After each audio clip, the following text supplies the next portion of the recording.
All right, ready? Okay. 5, 6, 7, 8. Welcome to Two Parents in a Podcast. Happy Monday, you guys. It's a very fun Monday, Happy I feel Monday. like. I have a bunch of riffers off the top. You want to riff away? Yeah. Okay, I have two, but you go. Okay, you go first, please. No. What's going on with the hat? Migas? Migas. Did you just buy that? I saw a Substack. What do we call it on the main page of Substack? I think they're called notes. Okay, I saw a note. Okay. And it was a picture of the Seinfeld group at the cafe having breakfast. And then it was a photo of the girls from Sex and the City having breakfast. And the commentary was, we need to normalize having breakfast with friends before work. So this morning I went to Cisco's, which is, I'd never been, I'd heard all about it. It's like a true Austin institution. Okay. Started in the 50s.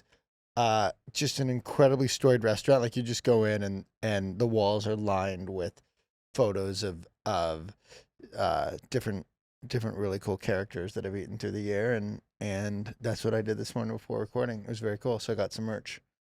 I noticed you got a hat and a shirt. Yeah. That's adorable. Yeah. Cisco's. One thing about Harrison is, like, he's going to buy a shirt. I love restaurant merch, though.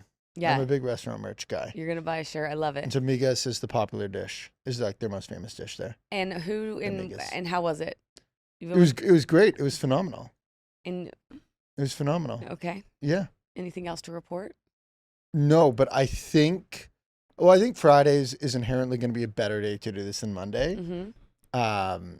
But I think I want to get in a routine of Friday breakfasts. I love it. I think you should do it. I think that one thing about you, though, is you will name, like, every Friday I want to go to breakfast. What, If everyone, no, if everyone can remember. I need to run the tapes back. Okay. And I was very careful with my words today. I didn't commit to it. I said, I think I'd like to start doing breakfast on Fridays. Not every Friday. Why don't you do one breakfast on Friday? I did it today. Honey, I literally it's did Monday. it. It's Monday. So I thought a great time. I want to push it now to Friday. I think I just want problem is I like my Friday workouts. So. Exactly. And we record on Fridays, and, like, it's not going to happen. And I just want everyone to remember back 4 weeks ago when Harrison tried to declare every Tuesday as Taco Tuesdays. You haven't even you can't even remember. And then there was the week that every week we were going to start on Mondays making dinners at home. Like, honey, we have 2 kids under 2. We can't even make our bed in the morning.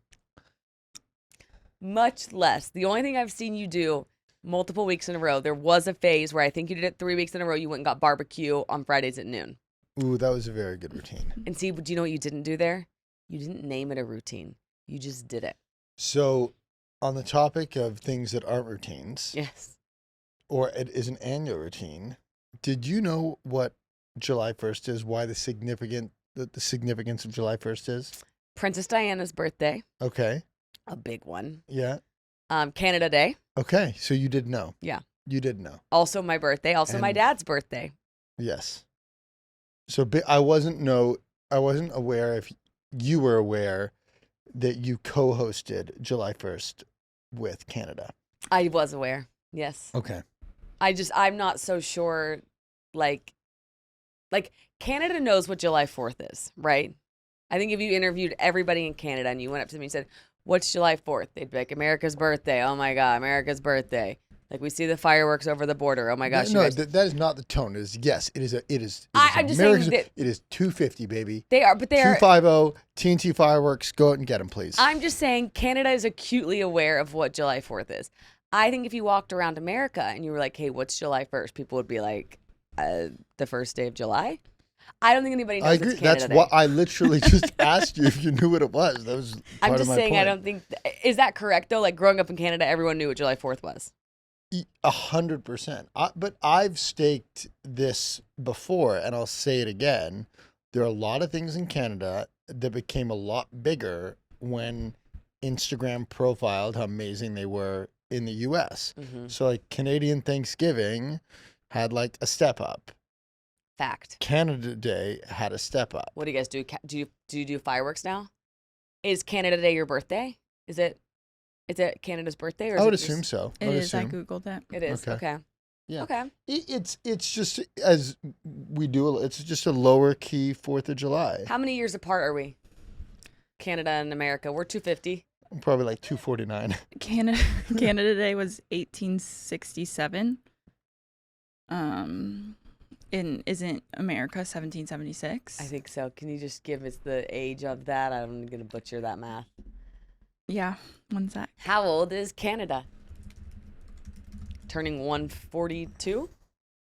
159. 159. Okay. It's a lot of years. All right. Happy birthday, Canada, almost. All right. So Happy birthday, you almost. yeah, thank you.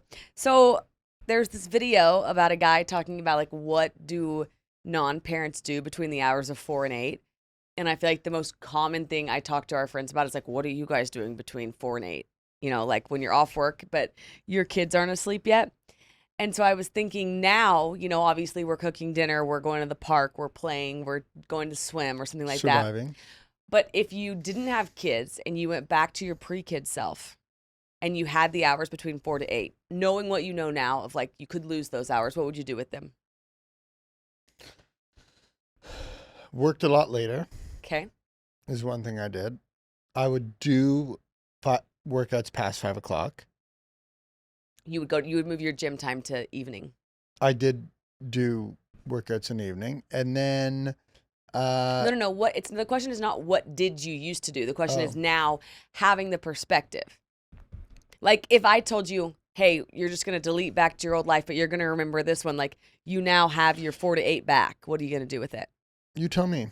Well, I would organize a lot. Like I would have, my house would be spotless. Cause like right now the house is a mess. And I'm like, no, but if I had the time, I would do it. I would definitely go to the gym at night. I agree. I think I would like take up cooking as a hobby. I think I would get so much more done if I had that time back. I don't know what I used to do from 4 to 8. What is wrong with you? I'm thinking about you cooking, and it just makes me laugh. So we went to Central Market, okay, on the weekend, and this is Alex's palate. She just raw dogged they have this really great chicken sandwich at Central Market at like the kind of cafe deli thing, and rather than getting the chicken sandwich, she just gets raw dog chicken breast on bread, and then opens it up and eats like 10 to 15% of the bread and the chicken breast. And I ate my sweet potato fries. That's what I replaced the bread with. But like no sauce, no lettuce, onion, tomato, no cheese. Like you're not a food person. No, there's eat to live or live to eat. Yeah. So I got to call you on, I don't think you would develop cooking as a hobby because like you don't care about food. I don't. I would love to cook grand meals every Sunday night or grand meals every Monday night. But the reason why we don't is because whenever I'm cooking, all you want is the food to just be done and ready. And you don't like appreciate, a 6-hour slow roast. Oh, am I stealing a joy from you? Well, you deliver me so many other joys that it's totally fine. But do you want to start cooking at home? I would love Mondays, big dinners, Tuesday, Taco Tuesday. Friday breakfast. Yeah. Friday breakfast. And then Friday barbecue. Well, H, I don't want you to not cook because of me. I can eat on my own meal. I'm happy to eat my own meal. And you do eat your own meal. And then the point is just me and Bub are eating the food. I know. Last night, poor Harrison, he comes downstairs and he goes, what are we going to do for dinner? I'm like, I ate. I've eaten. I'm full. Thank you. And I eat this. I'm really on this big, big, big kick right now, though. Burgers and sweet potato fries. I'm making them. Yesterday, I made a sweet potato French fry, egg, and ground turkey bowl, though. I couldn't believe what you did to the sandwich. Yeah. I couldn't believe it. Yeah. Well, so you don't have much of a thought about what you do from 4 to 8. I would like take up a hobby. I don't know. Socialize? No, I didn't know this question was coming. So I think I think I'd go back. I liked my old life. There's a lot of social stuff in the evenings, a lot of workouts. But just, I feel like I'd work late. Like I would so often like bring my laptop to the bar, like to a restaurant bar, and like do more creative light work from like 6 to 7:30. Yeah, that's a really good. Burger, beer, maybe an NA beer, depending on the state I was in, I like it. the mindset. Okay. Should we talk about Our our trip? 4th of July travel plans? Yeah, we should definitely. Okay. I haven't been this excited for a trip in a long time. Same. We There's- haven't been on a trip in a long time. Like we just went to Oklahoma City, but that wasn't like a vacation. So here's how this all came out, because we actually haven't talked about this before.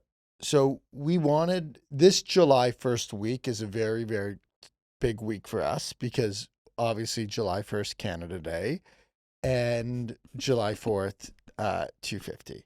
But so because we have the double whammy of Alex's birthday on the 1st and the 4th of July, we want it to be somewhere fun and awesome.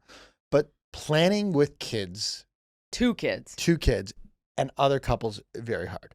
So we made the decision, let's pick somewhere that we're going to love being no matter what, and whatever happens, happens. So we book Aspen, and And the other thing was it had to be a direct flight.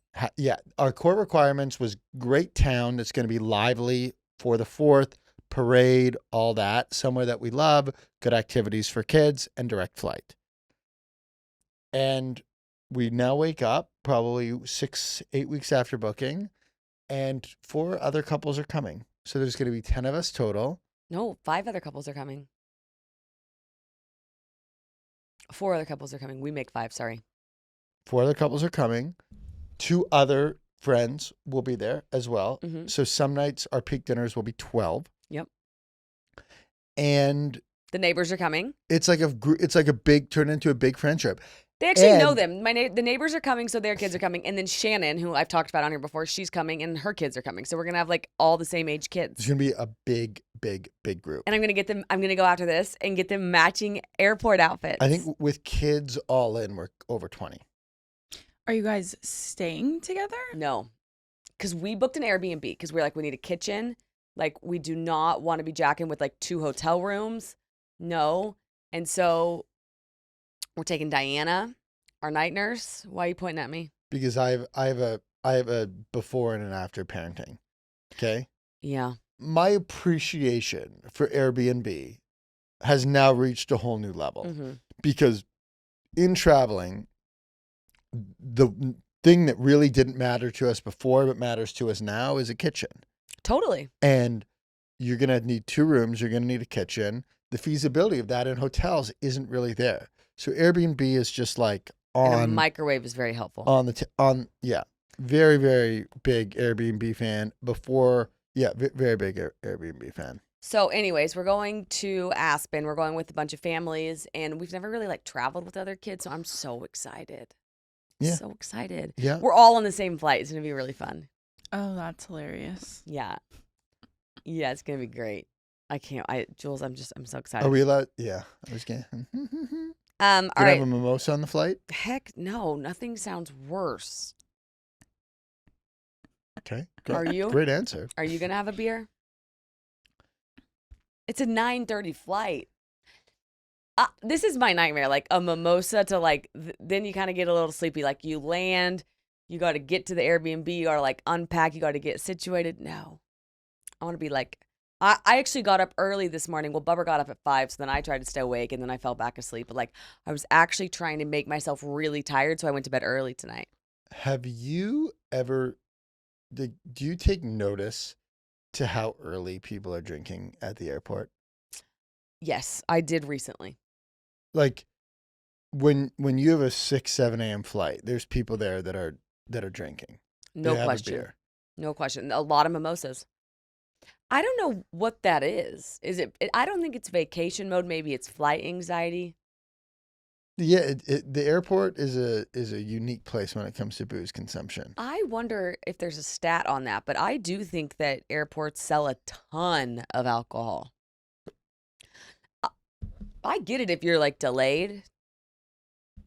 I'm just saying, I see people just like outright 6:15, I 6:30 beers. I hate drinking in the morning.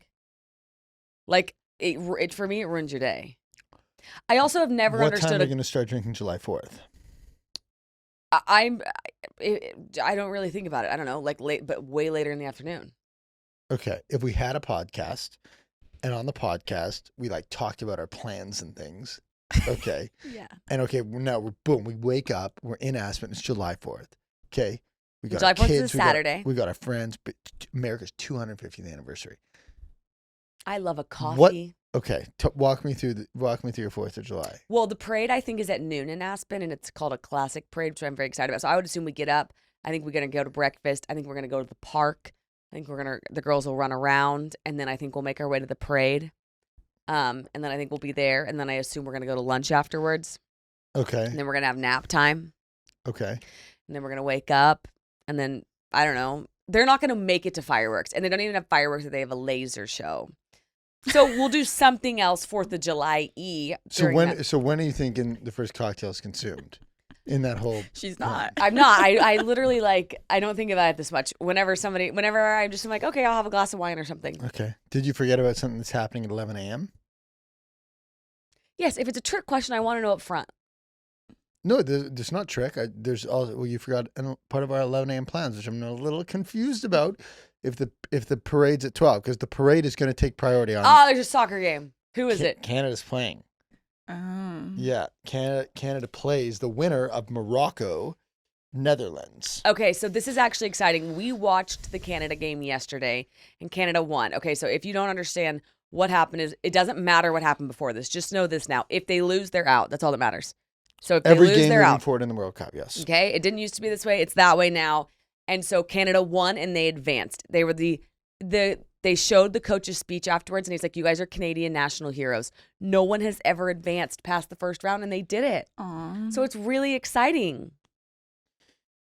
He was like, "You guys are heroes." So there's a really big difference in the Canadian and American mindset. Okay, you can tell me how this lands.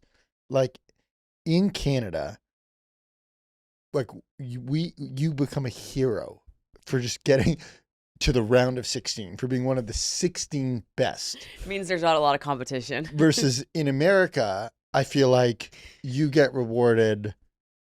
Like, I mean, you really got to do something cool. you really got to, like, if the U.S. hockey team wasn't going to be celebrated for coming second in the Olympics, it was gold or bust, right? That's the American mindset. We have high standards. Versus, I feel very much when it comes to athletics, the Canadian mindset is like, did we put up a good effort? Everyone gets a trophy in Canada. No. It's a did we put up a good effort? So like, I feel like we put it because we put up a good effort.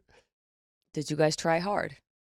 And you Yeah, did. yeah. Well, I posted a video talking about swim lessons, and we took the trophies. And I was like, I know not everybody gets a trophy. And my favorite comment was, "Life is too short for everyone not to get a trophy." And I thought, that is really nice. It's really nice. Do the Canadians get paid as much, like their major sports people? No. So one of the big stats that Well, hockey. the Canadians love to point to in terms of how our general athletic performance trails the U.S. is we don't have the funding for it. Mm. And so it's like, even when you look at in the Olympics, things like governments will pay their athletes per medal earned, and we're just like, so much lower than. Mm-hmm. But I think that Americans probably care more because they get I keep saying sports people because they get paid so much. Because like I sit there and I'm like, this person's making $1 bajillion and they can't make every single free throw. Right. A free throw just seems like something that those people should be able to make every single time. And I don't know. So that's where I come from of like, yeah, win because we pay you so much money. Right. Like, you're making $50 million. You better put the ball in the hoop. Yes. Every time you shoot it. I agree, Jules. Yeah. Well, the U.S. soccer team makes significantly less than like the players on Spain and. Well, 100%. I mean, France. aren't they the highest paid? Aren't the highest paid athletes in the world like the European soccer players? I'd assume so. Like Cristiano Ronaldo, I think his contract is the biggest, or Messi's. And then probably from baseball's pretty high. sponsorships too. Yes. What was that? Probably from sponsorships as well. If you're the first and second most followed people on Instagram. Yeah, I would imagine one. I'm sure what do you sponsor him for a year for what number? $50 million? I don't know. Okay. I'm going to take it back. You deserve to feel good in your body this summer. That's why Weight Loss by Hers now offers access to FDA-approved Wegovy pill and Wegovy pins, you guys, designed to help you lose weight and keep it off.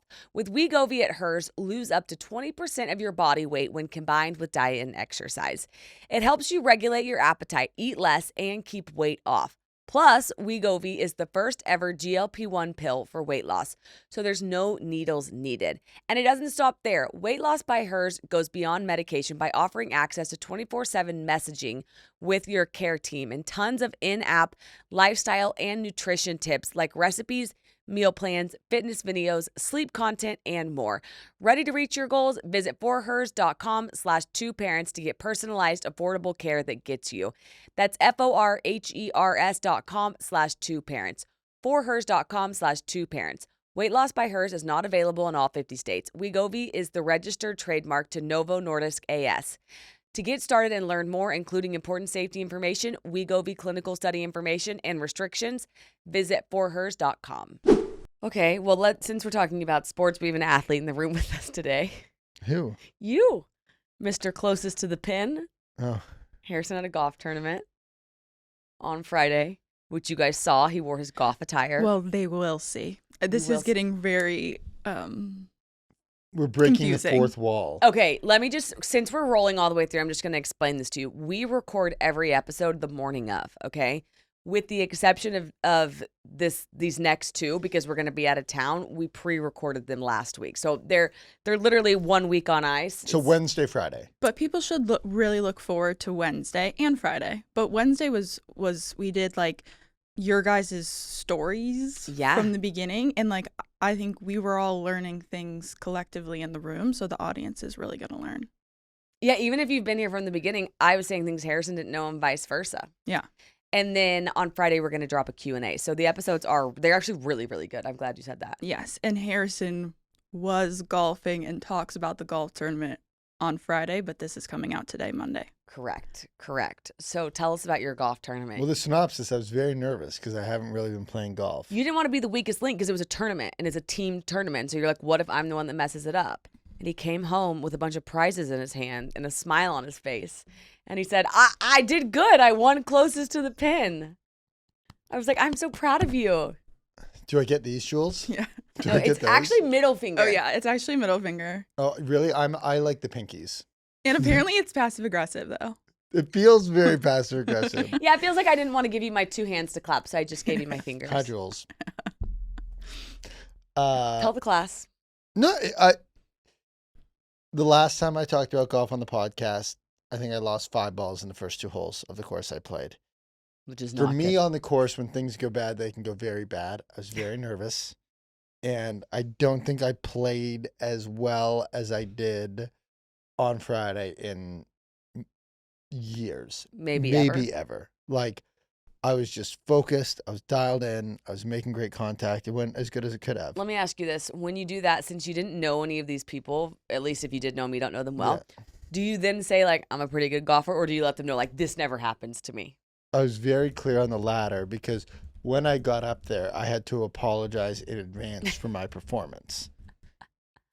Okay, good. Yeah, but I feel like it all starts off the first tee. It does, because that's your Like confidence I walked builder. up first tee and just smashed a drive down the middle of the fairway. Did you guys use your ball? And I turned to them and I said, I'm glad that drive went that way because everyone was very complimentary.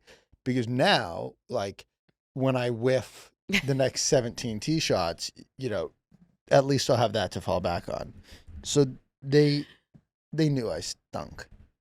But yeah, it went way better than I could have thought. That is so good. Mhm. It's just exciting when things like Jules, that happen. I can't believe you're smiling for me. I love other people's successes. Oh, thank you. That is such a great answer, Jules. And Jules does love other people's Yeah. successes. Except mine. Except Harrison's. That's not even true at all. Okay. We're going to talk about postpartum anxiety and ISR. We can talk about them interchangeably, actually, because Oh, they Jules, kind I have of... a bug bite. He has like 75 bug bites in one Did you area. see what was happening? No, did he look like a dog, though? Scratching his I was back. scratching. It's terrible. She won't scratch my bites. Because they're all... So basically, like, a bug basically crawled in his shirt and like bit him like a lot of times in the cluster, and he wants me to itch them, but I'm doing you a favor by not itching them, because if I itch them, then they'll itch. I would like you to itch them off. Do you guys have one of those bug bite things? Which one? We have all the bug bite tools. Yeah, the thing that like suctions it. Mm-hmm. I find that really works. So do I, but it only works if you do it in the first 24 hours. Oh. And I didn't notice this until, and these are like something else, like something It more could be intense. a spider. Yeah. Spider bite. I'm trying to pretend like it wasn't. But would a spider bite itch? Yeah. Jules. It's my nightmare. I hope it didn't happen at night in the bed. Yeah. I can't even. You know when it happened? When? Oh my. 3 nights ago, when you were showering, I went and just like laid on your side of the bed just because it was really comfy. And I felt a bunch of bites, but I thought it was your heating pad. Okay. Don't ruin my day. Tonight, I'll just like dream of spiders. Ugh. I told you about the time my mom woke up with a scorpion. That's incredibly scary. Yeah. In her bed? Yes. I didn't know that scorpions like existed in the world. Me either, Jules. I love to pretend like they don't. It's horrible, horrible, horrible, horrible. Speaking of, okay, so do you want to talk about ISR, postpartum anxiety first? Because they're cousins of each other, because the swimming is part of what gives me anxiety. Yeah. So the reason I wanted to talk about postpartum anxiety was because I saw a lot of my girlfriends this weekend, and I was talking to them a lot, and my friends are so good at asking me, like, how are you? How are things going? And I was talking to Shannon, and I was like, I just, like, have postpartum anxiety now. Like, I've been pretty anxious about things. And the moms, they kind of, like, laugh, and they're like, the craziest thing about postpartum anxiety the second time that you have a baby is you have anxiety a lot, right? But it applies to 2 kids now. So when you had it the first time, it was very siloed to your one baby. But now you have it because postpartum anxiety is a very regular thing because your hormones are all out of whack. So now you have the anxiety, but you're worried about a 20-month-old and a 2-month-old. And the 20-month-old can run around and jump off things and jump in the pool. And like that kind of anxiety is so different than the one that you have towards the baby. So this happened to me with Tate too, which is my depression came on like 6 weeks delayed. Remember? 6 weeks postpartum is when it really hit. This anxiety's come on the last like week, which would be around 8-9 weeks. And it's not nearly as bad as the depression was. It's actually quite manageable. It's just, I had to name it. I had to tell Harrison, like, I've had really bad anxiety. And it's things like we have this like rail in our house that Tate the other day started to climb up on. And I was like, Harrison. And he like came upstairs and he's like, yeah. And I'm like, look, she's climbed up on it. And he's like, okay. And I'm like, what if she falls over the other side and then like hits something and then like falls down again? And he's like, what? And it's just like those intrusive thoughts of this very unlikely thing happening. And I was like sweating.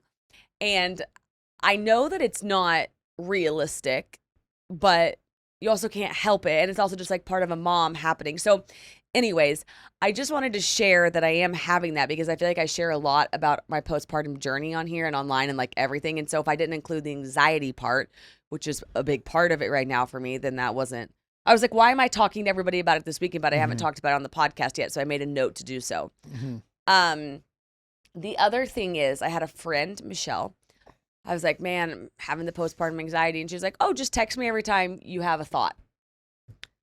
So the first time I did it, because Tate was on the counter, she was sitting on the counter and Harrison was sitting right beside her, or he was standing and they were eating together. And I sent her a photo and I was like, what if Tate falls off the counter? Odds are very slim. Harrison is literally right there with her. And I haven't texted her any of the other things, but it's funny because what happened when she said, text me every time you have this? What it did was every time I have it, I think about texting her and I kind of laugh to myself. I'm like, imagine typing this out to Michelle. It wouldn't even make sense. And I don't know what that is neurologically, but it's done something for my brain that almost takes me out of it and brings me back to reality, where I think of physically picking up my phone and texting it to her. And that helps calm me down. Interesting. So I do think like a good, I always say I don't have advice on here, but if somebody says they're going through that, one thing you could do as a friend is be like, hey, text me when it happens. And I do think it would help them because it's really helped me. Yeah. Interesting. Well, I think that collectively what you've said, it just it speaks to, it's another reminder of just like how much you carry, from starting in pregnancy to, many, many months following giving birth to the baby. And yeah, I'm just like in consistent awe of like how much on how much you need to carry, both physically and emotionally. And I'm proud of you for identifying it. And I feel like by you identifying it and communicating it, it's then puts you in the best position to to operate your day to day, a la with things like Michelle and your other friends, or allowing me to adapt my mindset to make sure I can be as supportive in any way possible. So that is initially what It's been comes to so mind. it's been so nice though the second time, like when somebody says how are you, I think with depression I had a lot of like guilt around it. Like I felt like if I said, oh, I'm sort of dealing with some depression, number one, I think I'd start crying, but number two, I felt like it took away from loving the baby so much. Like you're like, I'm in my newborn bliss. Like I'm obsessed with this baby, but I'm also feeling feelings of depression, right? You Yeah. feel them both at the same time. And I think it's always hard for people to admit they have depression because they feel like it takes away from the love they have for the baby, which I know is not true. But what's nice the second time around is, number one, it's not so bad. Okay, so I'm coming at this from a place of privilege where my anxiety on a scale of 1 to 10 is maybe a 4. Yeah. Maybe a 4 or a 5. And how often does it come and go? It comes every day, multiple times a day, but it's not there consistently. Yeah. But me just being able to name it, sometimes I even laugh at it, but it's like every day I take one purse. Now it's like I take 2 and the second one's anxiety. And I know I'm not going to have to carry that purse forever, but I'm just carrying it right now. And I know why I'm carrying it. I'm carrying it because I just had a baby. I'm carrying it because my hormones are out of whack. I'm carrying it because I'm breastfeeding. Like, I understand why I have this bag, so I'm okay with it. And now I know it's not there forever, which I wasn't so sure of the first time around. So it's like, okay, I'm carrying a little extra, but I can still walk out the door with my 2 purses. I can still go do everything I want to do with my 2 purses. Yeah. Which is, it's at a very manageable place. And Shannon asked me, or was it Shannon? Somebody asked me, is there anything you want to like do different with this? Like, okay, so if you're telling me you have anxiety, is there anything you want to do different? I said, we've added a 3rd episode. We've added a Substack. I don't want to change anything. Like, I like that we're doing that. I'm okay with this anxiety. I know how to handle it.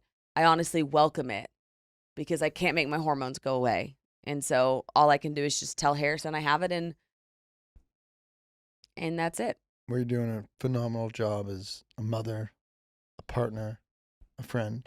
But I do think it can be crippling. Like, I do think for some people it can be crippling. And what you just spoke to, like every day, more than once a day, like that is no small ordeal. Like that's not something to just like brush under the rug. And that's kind of why it goes back to, the bringing the attention to it, because like you deal with so much through this entire process, and it's pretty unbelievable. Yeah, it is. It's pretty crazy stuff. And then last week I was also anxious because I felt like I was behind. Like I just felt like, I think because we went to the funeral, I was like, oh my gosh, I'm so underwater. And then typically Alex knows, like, girl, just write it down, get the list done, move on with life. But what was happening to me last week, and I'm sure a lot of postpartum moms can identify with this, little tasks feel really big. And so I was like, how am I ever going to get out from being underwater? I'm never going to be able to write this Substack. And it's like, just start chipping away at it, girl. You can do it. And then you do it. And it's all good. Okay, so ISR versus swim lessons. So our swim lessons concluded, which we called actually the swim season. So our season is over. And so we had a really fun season where they were kind of like splashing and like floating and jumping in the pool. And, things need to get a lot more serious if we're going to have a pool ourselves. Yeah, this was very much an introductory to water session, not swim lessons. Correct. I need to I don't think that we can sit there as parents and say that they just did swim lessons. As much fun as the kids had and as much fun as the parents had on Thursdays, that was not swim lessons. So what was your ISR learnings? Because you said you had some. No, I want to better understand ISR versus structured swim lessons. Okay. So it's on my to-do list because, I think that what I want to just thoroughly understand is, I think the research is very clear that swim lessons drastically improve safety around pools, right? There's no ifs, ands, or buts around that. The question is just how much safer is ISR versus structured swim lessons? And that's what I want to understand, because where my concern with ISR is it looks very traumatic. So if people don't know what ISR is, it's like they literally throw your baby into the pool and your baby basically learns through its natural survival instincts, it appears, To flip. and turn on their back. So they can And float. I really fear that it will have negative, near-term consequences on how their excitement towards the water. And versus doing a more structured swim lesson, which what we did was not, where you really it won't be as fun as them singing songs in the pool, but they'll learn how to swim, and they'll learn how to swim in a less traumatic way. And so as long as there's no clear difference in the safety component between the two outcome, thank you. I am very much leaning towards structured swim lessons. I was talking to a parent at a birthday party the other day, and they did the structured swim lessons, and that I feel like is how we're gonna adapt. But I also I want to see the studies on this. Well, I asked Substack, and nobody that responded had research-based answers, but they were like, okay, here's my experience, or here's what I've heard about it. And basically it was like, yeah, it can suck while you're watching it, but it is so beneficial for them. And so I agree, if we can get to the same outcome without it sucking, that's ideal for me. Yeah. Being traumatizing. Listen, let me say this too though. If parents are doing ISR, I applaud you, because what you're doing ultimately is trying to make your kid in the safest place possible when it comes to pool and water safety. So my hat's off to you, because I think that's incredible. And it's 6 weeks straight. It's hard to get to. It's hard to watch. You're not doing it for fun. So I really commend parents that do it. Yeah. I just think you're coming at it from is there a different way to do it approach. I'm very pro ISR because I love parents that are trying to that are for water safety. Yeah, I'm very pro water safety as well. It's just what is the best. What's the most balanced approach? Yeah, Harrison's just looking at it from a what do we want to do with our kid point. But I just want to say, those that are doing ISR, I think it's awesome. In my brain, ISR is almost the equivalent to cry it out method. Correct, Jules. And then there's some parallel here. Hey, Jules. Thank you. Yeah, snaps for Jules. In a non-passy way. Yeah. You like that word, passy? Yep, we all got it, honey. Thank you for that. But I don't know, you guys probably know the other relations, but ISR to me equals cry it out, and then there's some Ferber method is apparently there's a new Harrison. I know, he's petting me with the pillow, you dork. Apparently there's a new someone sent it. I'll have to go back and find it, but there's some new thing called X, and they're that's just ISR, but they rebranded it because parents are afraid of ISR. So there's also, I think, some element of big pool, big water, branding these things in different ways and probably taking advantage of parents in different ways. So I don't know, it is really interesting, and Harrison should write his Substack article. Yeah, on I would like to do a Substack on the findings. Yeah, I think you should definitely. I already labeled it. Did you see my title? I did. Do you want to tell us your title? It's the Great Swim Debate. Why we, and then it'll say what we chose to do over what we chose not to do. Well, why we chose ISR over not, or why we chose not to do ISR. Okay. Yeah. Great. So I don't know. Definitely tell us in the comments your experience with it, but ultimately the goal is safety. That's what every parent, it's just have this on your radar, right? But we'll see what we decided to do. The other thing is, from a timeline perspective, we want Rocky to be able to do it too. And they can start it at 6 months. Rocky Bears. So we're probably going to do this. When's Rocky 6 months? October.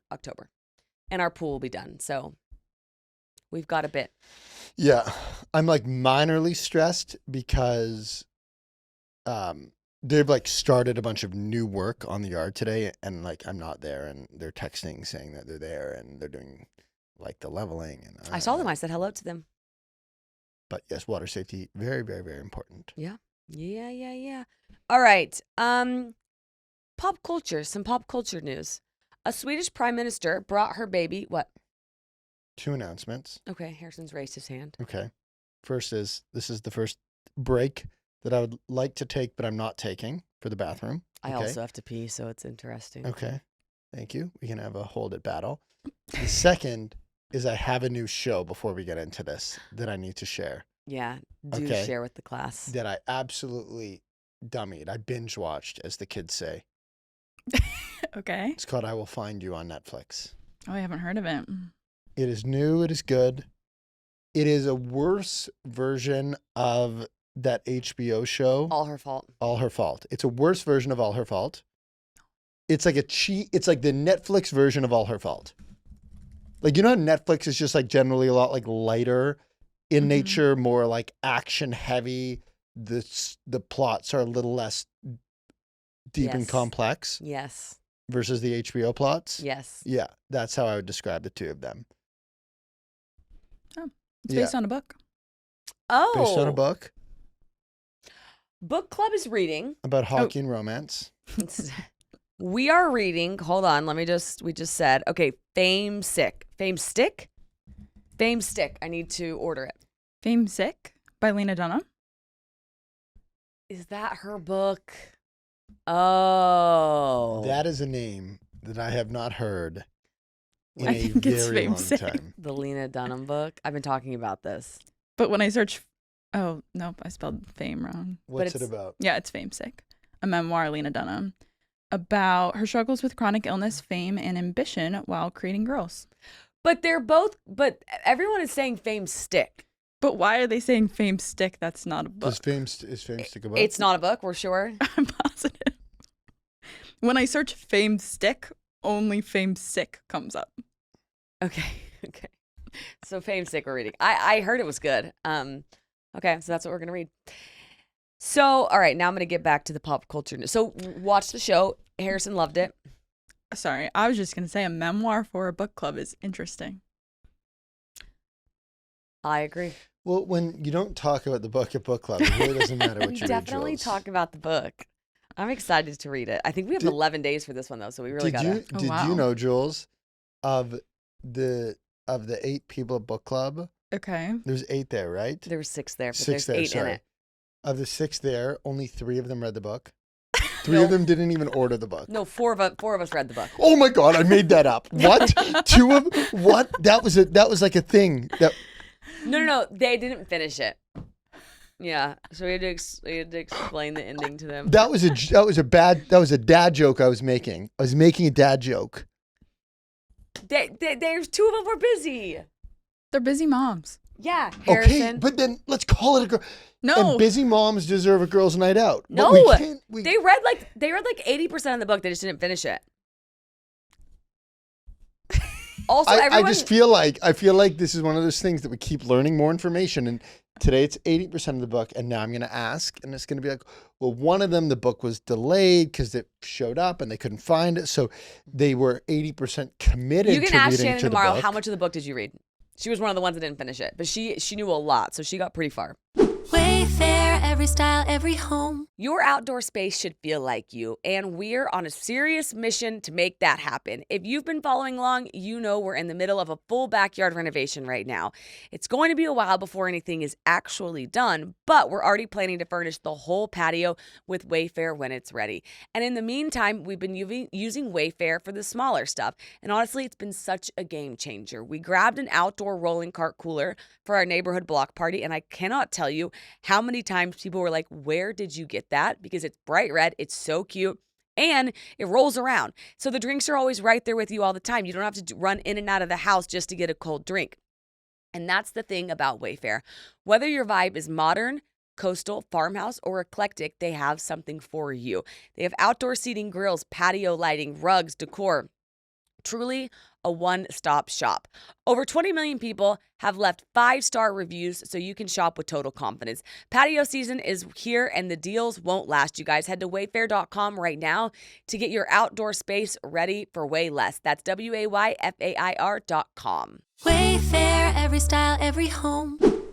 Okay, Swedish Prime Minister brought her baby to an EU meeting in a historic first for the EU. So this is the clip. Basically, there's this mom. She's 3 months postpartum. She is a Swedish Prime Minister, and she brings her baby in a baby carrier to a meeting, okay? And it poses the question in the comments, should this be allowed? Like, where's the line in professionalism, right? Like, when a woman has a baby, should she have to pick between work and being a mom? And should work adapt to the parents, or should parents adapt to work?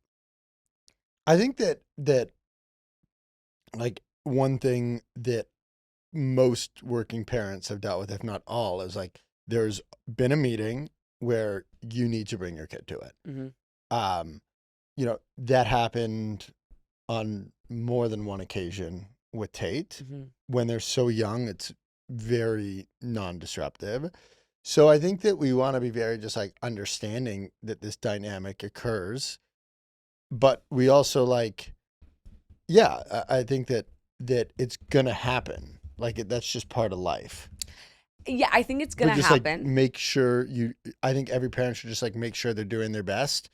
That it's as least disruptive as possible. Yeah, I think you have a good point here, and I would call it apply common sense to it. So basically, if you apply common sense, you say, okay, she's probably 3 months postpartum. Maybe her postpartum leave is 6 months. But this was a very important meeting. So she strapped the baby on. She said, I'm bringing the baby to work. Like, I'm breastfeeding the baby.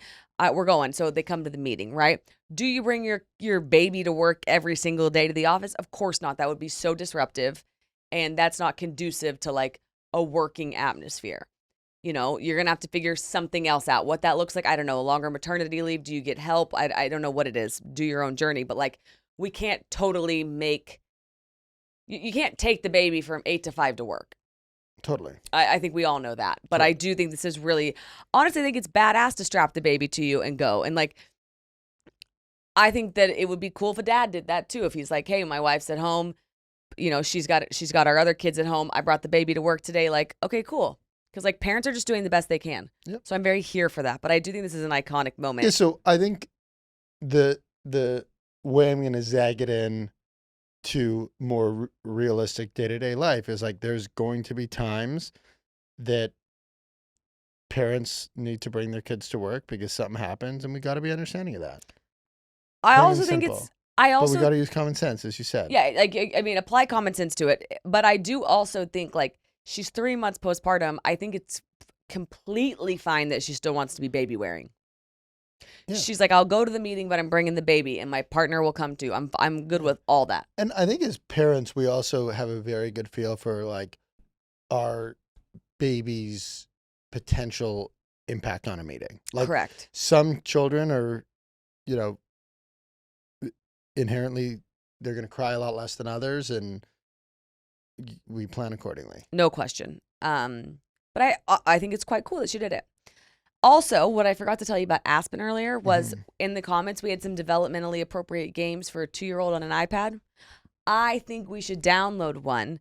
So just so you guys know, there's Pock Pock, Montessori style play, Sago, Mini World, imaginative play, Toca Boca Jr., animals, gardening, cooking, Baby Piano, oh, she would love, can explore the sounds and music. She'll be bylaring on the plane, which would be really fun. Drawing for Kids by Binny Games, which is tracing and coloring, motor skills. And Duck Duck Moose Moose Math, early intro to shapes and counting. Okay, 100% think we should download those. I have a question for the audience. What? And this is both for the parents and the non-parents. Okay, this is for everyone. This is going to be airplane etiquette, I can feel This is an airplane etiquette question. All right? Okay. I found that putting headphones on toddlers can be very hard. Okay. You cannot play it out loud. They're very clear on that. So here's the question. If you are sitting beside a toddler, would you rather, number one, them listen to the iPad on loud? So you're listening to some children's show, Or number two, it's not on loud, but then the kid is bored and crying and yelling during the flight. What Well, would you if you- rather, option A or option B? I'm picking option A because I'm going to have my own noise canceling headphones. So I don't really care if their iPad's on loud. Yeah, I don't really care, but I don't know if you You can't. They make an can announcement. do that. Yeah. But and that's what I'm saying is I think the rule is you're not allowed to. But is option A not better? The rule is you must have headphones when listening to your device, which is why airlines now hand them out. Mm-hmm. And they have them available. And the question is, should that be except if you're a child under 3 years No, old? imagine. Like I think you're looking at this as a one-off scenario, like seat, row 19, that one kid and that one adult. But think about if row 11, 19, 21, they're all listening to their iPads on loud. It's chaos. It's best efforts. It's like bringing your baby to a meeting. Like you try to have them wear the headphones, but if they don't wear the headphones, should we normalize playing it on loud? It's a question. I agree. I do think that would end very poorly because unfortunately what happens with airplane etiquette we see is you give people an inch on these airplanes, they take a mile. Yeah. We see it time and time again. I mean, Yeah. You see it when they say, please let the people that have a connecting flight get off first. It's always a fight. Yeah. So it's just, I will say that when they ask the connecting people to get off, I think we generally do a pretty good job at that. well, if I'm getting off with them, I start talking about my connection time. I just want to let everyone know that I do have a connection. It is soon. Yep. We're all in this together. Yep. All right. Harrison has some morning brew stuff. So the first thing that you've put in here, which I think is very interesting, is a new Bank of America survey shows that 51% of people aged 18 to 29 spent $0 on dates this year, which is crazy, suggesting that Gen Z might be pulling back on wining and dining to save money. You hate to hear it. What are they buying if they're not wining and dining? I think wining and dining is one of the more fun things in life. Like if you were to have told me this study is like 18 to 24 or 18 to 25, I could understand. I'm surprised that it's up to 29. Right, because what are you spending your money on? Maybe nothing, and you're just saving a lot. I don't know. I think it speaks to date. I think. Yeah, I was gonna say I don't think it's about saving money. No, it's about dating. Okay. Thank you, Yeah. Jules. To me, this is about dating culture. I think that you look at what's happened with fertility rates and how fertility rates have completely declined, and our generation, while our generation is having significantly less kids than generations prior, and obviously one component of that is struggles with getting pregnant, but also a very, very large driver of that is people just not wanting to have kids. Right. Dinks, as What is we that? call them, dual Dual income, no income. kids. Yes. Dual income, no kids. I feel like this ties into that, and priorities are being placed elsewhere. I'm quite surprised though, and yeah, I don't know. I thought this was an interesting stat. I don't know if I had anything to share beyond that. Well, let me say this. Finding love isn't cheap. So in February, the BMO Financial Group reported that the average cost of a date, which includes gas, food, and grooming, hit what price? What do you think the average price of a date was? $148. Jules? I can't guess because I She saw got it. $189. I mean, that's expensive. Almost $200 for a date. And you think about it, some people can go on two dates a week. I don't know, but on that number, you're probably going on 1 to a month. I would be curious to hear, like, when people were in the prime of dating, how many dates are you going on? What's your average? Do you try to do 1 a week? Do you try to do 3 a month? I think most girls that I know do like 1 a week 1 a week? if they're like on the hunt. They're like dating. Yeah. Yeah. That is up 12.5% from last year. Wow. Which laps the 2.7 inflation rate over the same period. I wonder why. I wonder why the price of a date went up so much. Okay, so the next stat you've given us is in 2019, $2,500 bought you a house for $500,000. I'm using round numbers here, okay? Yep. Today, you take $2,500. That will buy you a house for $385,000. So we're down around $150,000 $30,000. Why is that? Well, they're saying mortgage rates. Did you copy and paste the stat I shared, or did you retranslate it? I redid it. I didn't understand your stat. Okay. We needed that. There was some other numbers in there. It didn't make any sense to me. Yeah. I'm a little disappointed at myself for sharing these two statistics without a take on either, because this obviously mortgage rates are a massive driver of it. But Wall Street Journal just put out a study that showed the increased cost of carrying a home outside of mortgage rate. So looking at things like insurance rates, general maintenance and repair, and how much those had all gone up. And I wish that I had something to say here other than I thought the statistics were interesting, and it speaks to more, both pain being put on the consumer, as well as from a financial perspective, as well as the change in affordability around home ownership. Okay. Well, having no take on it, we're gonna move. I was just looking for the original stat, but in there I found you guys didn't talk about the car getting booted. Oh. Okay, this is big. Thank you, Jules. Thank you. See, this is the problem with me not being able to go on my phone.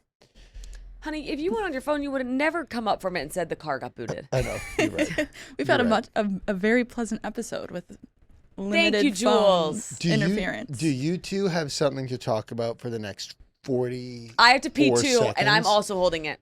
Okay, so are we going to hold through? There's 2 bathrooms. Why don't you guys both get up? No, we're making no cuts. I will stay here and talk, and then you can go. Okay. How much longer do you think we have? That's what we're not going to do on here. Okay, Because so Jules we're going to said keep going. We're going to keep going. Okay. All right, so I got booted. Okay, The car got booted. The car got booted, and basically I parked. I was meeting a friend. When I parked, I was on the phone. I planned on paying for parking because it felt like a very ticket heavy situation. But because I was on a call, it just, by the time I got to the restaurant, it slipped my mind. I was in the restaurant for no more than an hour and a half. I come out. There's a boot and a sticker on, and I want to put the sticker up, okay? Because this company, I'm going to pull up the company now, because I feel like what happened to me was very, very, very predatory, okay? It's called Admiral Enforcement Immobilization Notice, and I had to pay $184.44. I actually believe it was $198 all in with fees to have this boot removed for an hour and a half of parking. Now, the most demoralizing part of the situation is they send you a code to take the boot off of the tire, and you have to go then put the boot around this holder, only for them to go and put that boot on someone else. And I wanted so bad just to take that boot off and throw it and hide it, but then they're like, we're gonna stick you with another massive fine If you don't return the boot. If you don't return the boot. So you get a code and you punch the code into the boot. Yeah. And you take it off yourself. Yes. So I unbooted the car. I put it back. It just felt predatory. To charge, around $200, charge $200 for not paying for a parking spot for an hour-ish. Wait, so is this illegal to do? Well, part of why I wanted to talk about it is I wanted to hear any listener feedback on this company, because this company feels like very, very, very bad news. And I don't like to talk negatively about companies, and because I generally feel like people are just doing their best. But to me, these guys felt like they crossed the line on being predatory towards consumers. Is there a sign that's we will boot you if you park here? Yeah, I would love to drive some accountability to this company if I could. What can I do as a customer to go and fight this? Is there any grounds? Well, Mike, so my question is this legal? Are they hired by somebody, by whoever owns the parking lot, to just be boot them? And then but they're making bank. Yeah. if they're making $185 and you were parked there for an hour and a half, Yeah. and like you can't drive, And this was just off Rainy Street, so people know. I mean that's crazy. Maybe we should call. Yeah, can be a beware of parking in this parking lot. I'm gonna pull up the parking lot. Would that be helpful for people? Yeah, I think so. Okay. It was the parking lot just off of Rainy and Driscoll Street. It looks like it may be called 382 parking. There you go. Yeah, and so beware if you're parking there. You know, I'm all good to pay a ticket. I'm all good to pay a ticket if I forget to pay for parking. This felt too far, and the bill felt too much. So how do they do that though? Because most parking is rent. Do you get is your ticket from the cops No, that's like a private parking lot, and then they hired this private company to to do this? manage it. Yeah. But I'll play devil's advocate. You know, they're in a busy area. People come and park there. They don't get to park there. They own the parking lot, and they've had it, so they start booting you. I just want a giant I'm sign. okay being booted. I'm not okay for an hour and a half paying $200. Yeah. Well, I Like, agree. that was my issue. When you have to do the labor of Yeah, unbooting correct. yourself. But what I want It was is too much. No, but I want a sign that says we will boot you within 5 minutes of you parking here if you park here. I will never park there. But I like- don't know if it could have been a sign. I just may not have I seen mean, it. you were on the phone, so I'm just going to give you a pass here. But I'm just saying, if you have a sign in front of all of them that's like, we will seriously boot you, I'm actually not kidding. Don't be surprised when you come out to a boot. Then I would, and then the boot's going to cost you $198 after fees. I'm not parking there. That'll solve your problem. Then you can stop being predatory. I have a feeling they're enjoying the money they're making, which Yeah. is where it makes me mad. Mm-hmm. Because they could be transparent up front. What does one more book really mean before bedtime? Dr. Becky wrote a book called One More Book, and I was listening to her talk about it. And basically, when your kid is going to sleep and they start to do the stalling, right? They start to be like, oh, I'm thirsty. Oh, I want to do this. Oh, can I have a snack? Can we read one more book? It's because they know they're about to separate from their parents for the longest period of the day. Mhm. And it scares them and they want certainty. So they start to ask for one more book. And basically, that's them trying to stay secure and attached to you. So it's actually quite cute. It is very cute. What I read, it's like you have to find the fine line of like hold your boundary, right? Like we can't read 75 more books, but we can explain that it's okay. And this is where bedtime routines come into handy, right? Because there's familiarity, and then bedtime, and then they know they wake up, and then they have their routine. Which also, hold on this routine thing, I saw on Substack people talking about don't be hard on yourself if your summer is just at home. Like you get online and everyone's like in Europe and they're doing all these things. But if your summer is spent at home in your neighborhood, it's actually one of the better things you can do for your kids because that's where their routine is and that's where they feel safe. Yeah, and I see how much Bubber loves her routine. And funny enough, that's one of the things I'm most excited about Aspen is like she's going with her routine. Like so many of the people that she's interacts with on a day-to-day basis are going to be there. So I've talked all about like Bubber and Wawa in Aspen, like going to the lake together. Oh, and their boots, like it will be huge. Big times. Yeah, it's going to be phenomenal. I think it's probably appropriate time for us to do a bedtime routine update Yeah. because Sure. we've gotten even more extreme Okay. on the timing. We're 45 seconds. She's like, bye. We're Night-night. we're no routine. We're no routine anymore. We're at 8-ish directionally. The time she goes to bed is 8 p.m. And what I say is do you want to describe it or do you want me to describe You it? describe it. We're like I go da nine. I say that I'm tired.